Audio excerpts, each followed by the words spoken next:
ಇದೇನಕ್ಕೆ ಅಂತ ಪಾರ್ಸಲ್ ಮಾಡಿ ನಮ್ ಮೇಡಮ್ ಅವರು ಕೊಟ್ಟು ಪಾರ್ಕ್ ಮಾಡಿರೋ ನಮ್ ಡಾರ್ಲಿಂಗ್ ಎತ್ಕೊಂಡು ಒಂದ್ ಸೆಲ್ಫಿ ವಿಡಿಯೋ ಮಾಡ್ಕೊಂಡು ಅವ್ರನ್ನ ಕಂಪ್ನಿ ಬಿಟ್ಟು ಮನೆಗ್ ಬಂದ್ರೆ ನಮ್ಗೋಸ್ಕರ ಒಂದ್ ಕೆಲ್ಸ ಕಾಯ್ತಿತ್ತು. ಏನಪ್ಪಾ ಅಂದ್ರೆ ಇದೆ ಕ್ಯಾನ್ ಎತ್ಕೊಂಡು ಅಲ್ಲೇ ಇದ್ದು ಟವಲ್ ಎತ್ಕೊಂಡೆ. ಏನಕ್ಕೆ ಅಂದ್ರೆ ನಮ್ಮ ಹುಡುಗರುಗಳಿಗೆ ಕಷ್ಟಪಟ್ಟು ತಗೊಂಡಿದ್ ಬೈಕ್ ಮೇಲೆ ಒಂದ್ ಸ್ಕ್ರಾಚ್ ಆಗದೆ ಇರೋ ತರ ಕಾಪಾಡ್ಕೊಂಡ್ ಬಂದಿರ್ತಾರೆ. ಸೊ ನಾವು ಅಷ್ಟೇ. ಒಪ್ತೆ ಕಡೆ ಒಪ್ತೆ. ನಿನ್ ಮನ್ಸು ಎಷ್ಟು ಪರಿಶುದ್ಧವಾಗದು ಅಷ್ಟು ನೀ ಚೆನ್ನಾಗಿ ಬರುತ್ತೀಯ. ಅಲ್ಲಿಂದ ನೀರ್ ತಗೊಂಡ್ ಮನೆ ಬಂದು ಸ್ವಲ್ಪ ಎಡಿಟಿಂಗ್ ಎಲ್ಲ ಮುಗಿಸಿ ಟೈಮ್ ನೋಡಿದ್ರೆ 2 ಗಂಟೆ ಆಗಿತ್ತು. ಡ್ಯೂಟಿಗೆ ಬರೋ ಟೈಮ್ ಆಗಿತ್ತು. ಫ್ರೆಶಪ್ ಆಗಿ ರೆಡಿಯಾಗಿ ಕಂಪ್ನಿ ಬಂದು ಪಂಚ್ ಮಾಡಿ ಒಳಗಡೆ ಹೋದೆ. ಕೊನೆಯಲ್ಲಿ ಒಂದ್ ಮಾತು, ಕೆಲ್ಸಕ್ಕೆ ಹೋಗ್ತಾ ಮನೆ ಮೇಂಟೈನ್ ಮಾಡೋ ಎಲ್ಲ ಹೆಣ್ಮಕ್ಳಿಗೆ ಆಡ್ಸಪ್ ಅಂತಾನೆ ಹೇಳ್ಬೇಕು.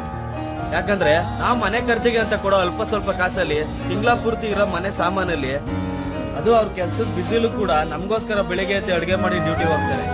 ಗ್ರೇಟ್ ಅಲ್ವಾ?